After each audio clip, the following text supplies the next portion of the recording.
It was a surgical first strike that rewrote the rules of modern warfare. In a bold and unprecedented opening move, Israel launched its assault on Iran, not with jets, but from within. In a meticulously planned covert operation, hundreds of armed drones smuggled into Iran piece by piece were unleashed from within the Iranian borders. In the dead of night, dozens of strategic missile and air defensive sites went up in flames. Small Israeli trained squads on the ground disrupted Iran's defenses just as the IDF's F-35s roared into action. The result? Instant air superiority, a shattered Revolutionary Guard's response, and a humiliating blow to Tehran. Today, we're taking a look at how the IDF drone warfare has changed the rules of the game. Since October 7, 2023, the war between Israel and Hamas has pushed the IDF to unleash drone warfare on a scale never seen before. What was once limited to elite Air Force units using high-end UAVs has now become standard across infantry, armored divisions, and special forces. Drones of every size, from long-range Herons to palm-sized quadcopters, have become the IDF's eyes in the skies, constantly surveilling, striking, and guiding troops through the chaos of Gaza's urban maze and beyond. Israel's drone game has long been dominated by giants like Hermes 900 and Heron TP, high-tech machines built for surveillance and precision strikes. But everything changed when a new player entered the battlefield, the hobby drone. Originally built for racing, first-person view, or FPV drones were first adapted by the IDF to intercept incendiary balloons from Gaza, flown using VR-style goggles for pinpoint control. Cheap, agile, and deadly accurate, these little machines proved that civilian tech could punch way above its weight and reshape the future of warfare. Today, we're going deep into the world of FPV drones and how these machines have become the backbone of Israel's fight against terror. And more than that, we're going to meet a man who was instrumental in making it all happen.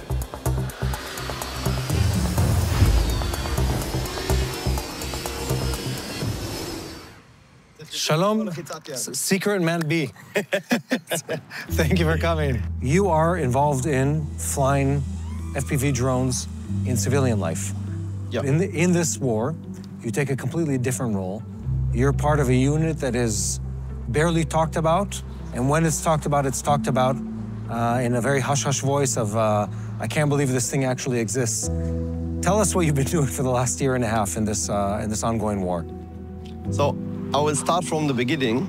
At the 7th of October, we came back to Israel, straight to the army, and then started to find how we can assist the IDF with the drones, exactly as we did 6 years ago with the kites and balloons that was burning all the fields in the Otif. First, we started to do things with the grenades. It was very hard because there is a lot of difficulties how you can connect to this machine a grenade with all the safety measures. So what we did is printed the 3D printing at the bottom of the drone and do with all the safety features mechanism that you can throw the grenades. Mm-hmm. And that's what we did for, I think, 3 or 4 months. And you're flying them in Lebanon, which is a very, very, very mountainous, very forested area. So you say you're dropping grenades. Who are you dropping them on? How are you finding these people? You're working with the intelligence, and they provide you the targets.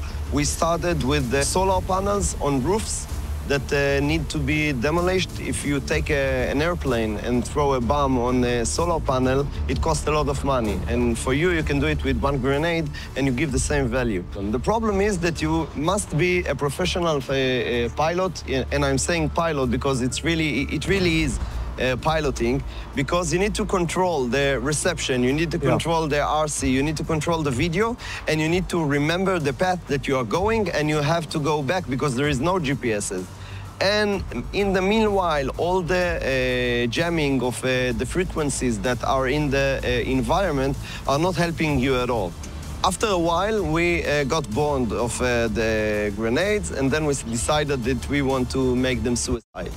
At first, we built our own bomb, if you can say it. It took us a few iterations in order to make it work. It was a great success.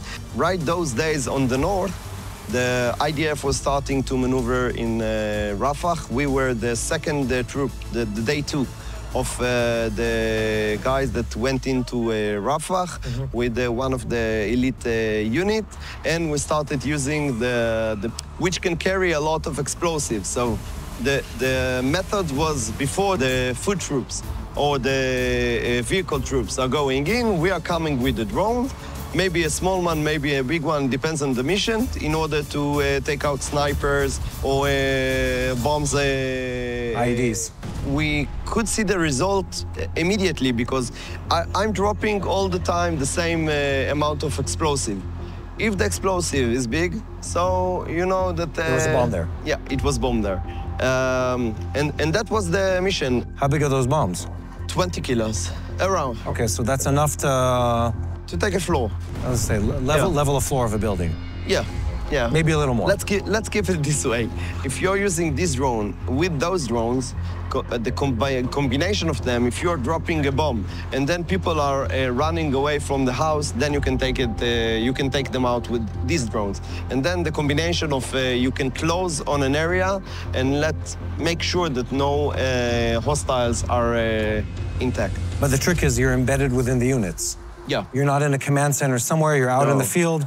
So the time that it takes you to figure out what's happening and how to respond to it, it's almost instantaneous. It's instant, and we were very lucky because they trusted us. So you're telling me the story. One, I think it's important to remind everyone that this is all on a volunteer basis. Yes. You're at the age where you didn't have to do this anymore. No. And you get out of your bed and say, instead of racing drones and doing whatever you do in civilian life, I want to serve, and you go embedded on the ground into Lebanon and then into the Gaza Strip. And as the war is progressing, you're manufacturing a weapon that hasn't existed yet. Exactly. And I think that's important to note. This isn't something off the shelf. You iterated and went through an R&D process that companies take 5-7 years to develop. You did this on the fly during a war. We integrated a civilian stuff that you can buy off the shelf and integrate them together in order to be a military-grade solution. I don't want to put a number on this, but if I have to think about two big numbers, the number of lives of Israeli soldiers that were saved because of this, a lot, and the amount of money that was saved because of this, yes, it's huge. Yes. And maybe you can explain this to us. It's like, how does this baby drone, you know, in its size, how does it protect the lives of Israeli soldiers when they're operating in Gaza or in Lebanon? With a few simple answers. If you have a sniper in a window that you cannot go past the corner, and I'm sending a drone straight into his window, game over for him. That's saving lives. You know, sometimes a tank can do it if they have a straight line, but if not, we can do it even better. It's not a secret. We use a lot of dogs and other animals in order to go into search houses. You can go with a drone and you can save the dog's life. You said it correctly, because one bomb of an airplane with the time of the pilot and everything is like, I think, the whole budget that I spent during the whole war. And without risking anybody. We were at risk because we were in the front line in order to get the best reception of the video, but still we intelligently knew where to stand in order not to be too exposed and to do it. We did it very strictly with all the rules that we know for our civilian jobs. And I think that was the key. A small unit, with a lot of experience with those drones. And I'm talking about hour flying in terrain in the desert and in competitions and between gates, and that was the main thing that helped us today. So let's talk about the skill side of this for a second. Yeah. The reason we're actually here is because sort of the governing organization behind FPV drone racing in Israel, Ayelet, is a partner of ours, and we wanted to cover this story. Tell me a bit about what it is that you do with drones in civilian life. We talked about the military aspect of it. So, first of all, we're having fun. That's the main purpose. Second, we have like 6 competitions in Israel with separate categories that you are flying big drone, small drone, and freestyle. You can do whatever drone you have. And then you need to pass through gates, you need to climb to very high, you need to get very low. This is a race? This is a race. I've seen these things. Yeah. Side structures outdoors where they're exactly. zipping at unbelievable speeds. Amazing, yeah. People are cruising about 100 kilometers per hour through buildings. It's really crazy, which was a skill that we had to have if you're chasing a motorcycle in the Gaza Strip, you understand? It's like a formula that you need to understand in order to know if you're gonna hit the target or not. And one of the major commanders in the army are looking in the goggles and, okay, let's see what you can do. So, and we took them out. The skill level is really required. The skill is in your finger and in your mind and your eyes. Those are the only senses that are working, because you are flying it through a remote control. You have the camera that gives you the footage of what you are seeing. It's going out through a transmitter that shows you where you're going, and you have the battery that gives you the juice in order to do the job. That's our civilian life. You know, it's an outer body experience, and the adrenaline rush that you get from the minute you put the goggles on into your face, and if you suddenly crash, you feel it in your body, and it's very safe. This is a very satisfying hobby that everybody can do, and what we're trying now with the help of Ayelet and the Israeli Aero Club is to take small children from 10th grade to 12th grade and to teach them drones in a measure of know how to fly, know all the basics that they need to know, and then when they're going to the army, they will have the knowledge of flying the drones good, and then you just need to add the combat experience, and then you have a soldier ready to fly. Our league today is most kids. We have, I think, one of the 3 top places is a kid. He had the bar mitzvah in October. What began as a sport, flying drones with speed, precision, and passion, has become something far greater. It became a tool in the hands of a sports champion who used his gift not just to compete, but to protect. It's a powerful reminder that sport isn't just about medals or records. It's a springboard for courage, for innovation, and sometimes for saving lives. That's why organizations like Ayelet, the Federation of Non-Olympic Competitive Sport in Israel, matters so deeply.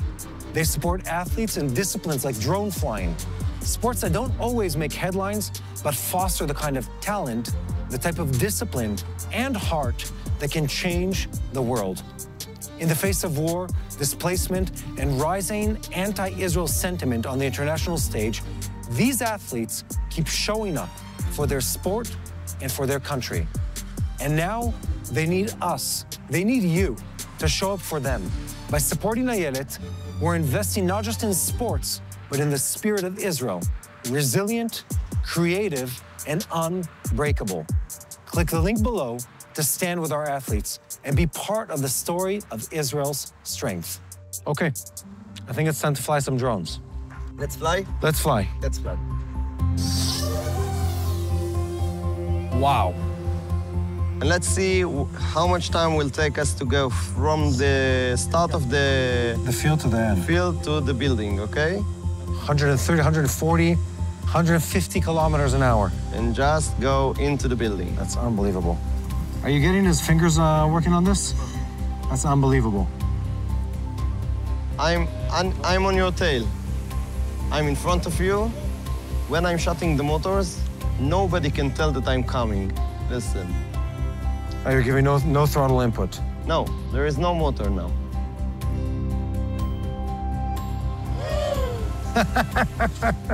You see, by the time that I'm hitting the target, nobody noticing me. He finds out after you've left. Exactly.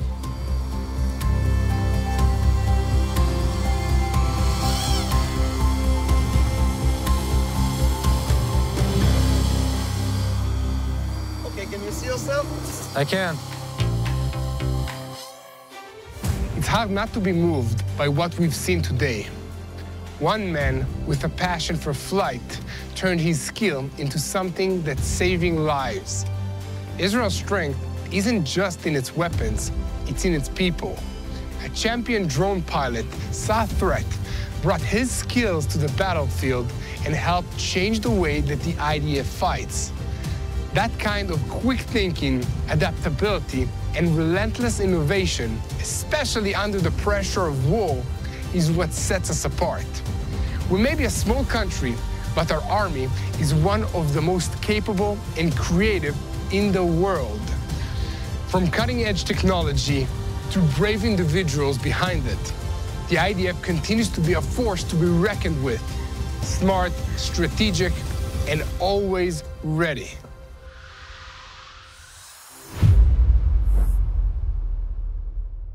Hello, this is Mati here in Jerusalem with TBN Israel. This is Yair Pinto from TBN Israel here in Jerusalem. TBN Israel is keeping viewers informed with Israel-focused news, culture, and what God is doing in this land. Support TBN Israel today online at tbn.org/Israel. Thank you.